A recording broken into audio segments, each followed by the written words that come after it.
So welcome every listener behind the theme. Today we start the series on the world of Conan the Barbarian, which the author of Conan, Robert E. Howard, sets on our Earth, at least a mythical our Earth, before recorded ancient history. He calls this age the Hyborian Age. Now Howard derived Hyborian, the word, from Hyperborea, which in Greek means super land north. In fact, even before the Hyborian Age was the age of Turia, Lemuria, and Atlantis. This is the age of Howard's other character called Kau the Conqueror, who was an Atlantean, and of whose world we might explore in the future.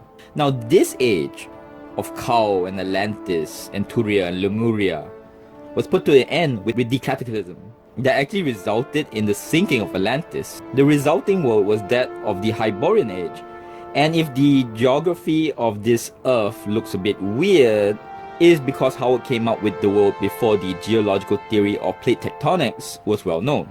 This cataclysm was so devastating that not only Atlantis, but Lemuria too sank. The Pictish islands heaved up to form mountains of a new continent. The Turian continent too suffered, with parts of it vanishing into the sea or forming great inland lakes or seas. Volcanoes and earthquakes of the cataclysm ending civilizations and cities of the age, and entire nations erased from the face of the earth. Although many died, many Atlanteans did manage to board ships to reach a kingdom they had on the continent. The Picts also surviving, but surviving as a race because they had a colony along the mountains of Valusia on the southern frontier. The Lemurians, on the other hand, made it all the way to the eastern coast of the Turian continent, only to be enslaved by an ancient race there for thousands of years. From here, the Stone Age kingdoms of Atlantis and the Picts clashed on the continent for survival. The Atlanteans were outnumbered heavily, but they also had the advantage of their former state of advanced barbarism. In a series of bloody wars, the Atlanteans devolved into savagery, but at least the evolution of the Picts was also stopped. In 500 years, the barbarian kingdoms ceased to exist.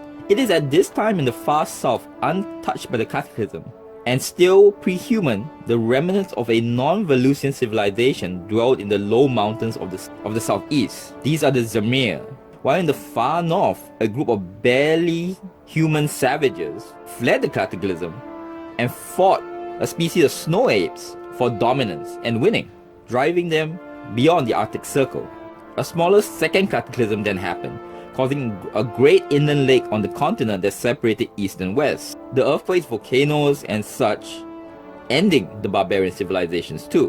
1,000 years later, the Atlanteans had devolved into bands of ape men without human speech, fire, or tools. In the southwest, scattered clans of cave-dwelling savages with primitive speech roamed but managed to retain their name of Picts. To the far east, the Lemurians rose up to destroy their enslavers. The Lemurians themselves at this point were also savages who stalked the ruins of a strange civilization. The survivors of this strange civilization, in fact, had gone west to conquer the pre-humans of the south and founded the kingdom of Stygia. In the north, one tribe grew. These were the Hyborians, or rather the Hyboi, named so for Bori, a great chief whose legend raised him to be worshipped by the Hyborians. 1,500 years in the harsh snow country, making them strong. And from here they pushed to the south, slowly. Now there's also a story of how a wanderer from the north, at this point, told of ape-like men beyond the Arctic Circle. A band went north to eliminate them, but never returned.